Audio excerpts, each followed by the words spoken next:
Tommy Ungerer est sans doute l'Alsacien le plus célèbre au monde.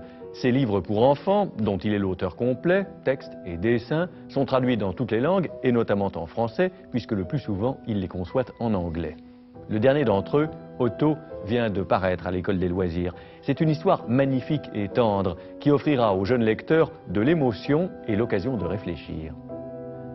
Otto, c'est l'autobiographie d'un ours en peluche.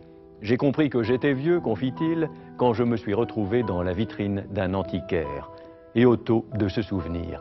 Fabriqué en Allemagne, il est offert comme cadeau d'anniversaire à un petit garçon prénommé David. En jouant, on lui renverse une bouteille d'encre violette sur la figure. Toute sa vie, il en portera la trace. Et puis vient la période nazie, l'étoile jaune, la guerre, les bombardements.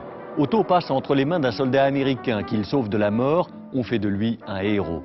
Et au terme de cette existence symbolique, pétrie de rebondissements, il finira par revenir à son premier maître, David, et par écrire cette histoire.